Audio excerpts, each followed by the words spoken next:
Good Thursday to you. This is a mishmash video of just a bunch of stuff. Book hauls, that kind of, books, a Blu-ray, just some things. I just wanted to do a little quick video just to kind of keep in touch with my booktube people. You know how it is. Last week, I got this arc, which I'm super excited about. The Unnaturalist by Tiffany Trent. This is a steampunk novel which has an amazing cover, clearly. How awesome is it that Big Ben is a smokestack? Come on. So in The Unnaturalist, Vespa Nix is a witch in New London, and she is charged with protecting and saving someone's life, and it sounds like there's general intrigue and tomfoolery and steampunk shenanigans. I can't wait to read it. Plus, Tiff was kind enough to do a really thorough beta read of Velveteen before we sent it off to sale. The next three things I got were from, actually no, two of the things I got are from Amazon and then one from Barnes & Noble. And I got the Blu-ray of Battle Royale with the most awesome cover ever. I should have taken the plastic off of it so you could see their weapons better.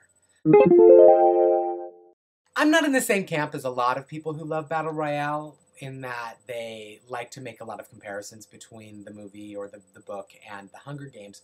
I don't really cast any aspersions on the Hunger Games in terms of it being derivative or whatever, because I feel like they're two different things. Battle Royale is very much a satire about a generational issue wherein parents over time have valued empowering their children to the point that the adults in the civilization have become powerless.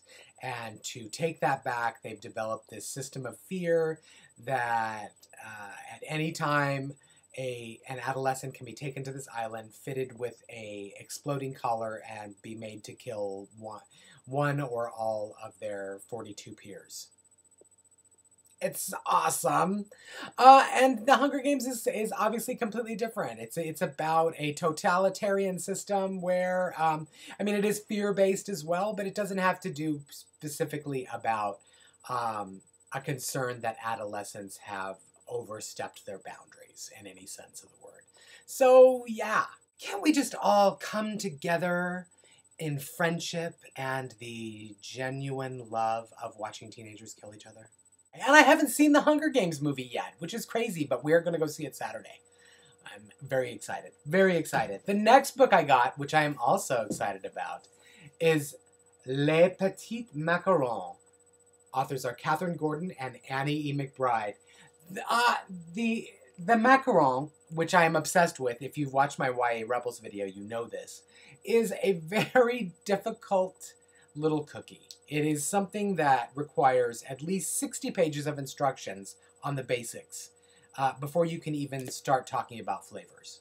It requires like the perfect meringue consistency, the perfect blending of dry and wet ingredients, and it has to be perfect in order to get these very specific specifications on how the cookie is supposed to look and taste and crunch and all this other stuff. So it's not an easy cookie. It's probably one of the hardest cookies to make. And I'm excited about giving it a shot. It's like I'll be a scientist. It's a mad scientist in the kitchen. And yeah. The last book I got is a YA book. This is from Barnes & Noble. And it's Ripper by Stefan Petruccia. Stefan? I'm going to say it's Stefan Petruccia. In the vein of The Alienist by Caleb Carr, which is an adult novel set in New York about the first serial killer. And much like in Caleb Carr's series, includes Teddy Roosevelt as the New York commissioner. And I think it's going to be awesome, and I can't wait to read it.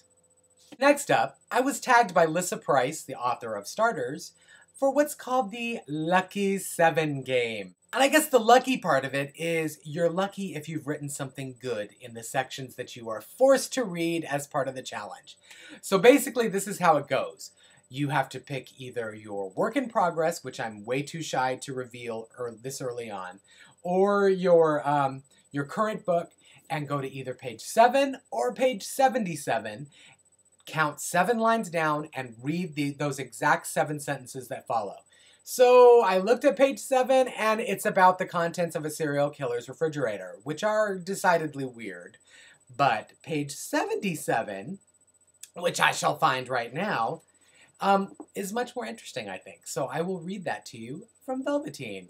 And I think I'm just going to let this go. I'm not going to give you any hints as to why any of this might be happening. But, you know, we'll just leave it at that. But she'd seen only 2 other people on the entire walk there. The first was a total waste of her time, a gangly, homeless man with a scraggly beard spotted with the remnants of several meals. He wore a puffy, floor-length woman's parka, stuffing falling out where the rats had been added. The minute she jumped into the guy, she'd understood what pickles must go through in their vinegary brine. He was pirate drunk, which everyone knows is the drunkest you can get. Velvet couldn't even begin to figure out what to do with his boozy frame. It wobbled and stumbled as she grappled for control. Yeah, so that's from Velveteen, out October 9th. So, what I'm going to do is I'm going to post this vlog on my blog at danielmarks.us, not com, because there must be like 20 million Daniel Marks or something, and I can't catch a break in terms of a .com. I just can't. Anyway, so I'm going to post the vlog on my blog with my tag for 7 authors that are going to hopefully do the tag with links, and you can go see what they do, or what they read, or whatever. I don't know. So this was the last part of my mishmash video.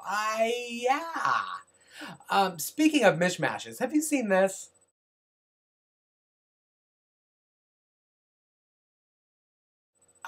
You're welcome. I love Dazed and Confused. I love it. And that was like circling Twitter last night, and I couldn't resist. Bye.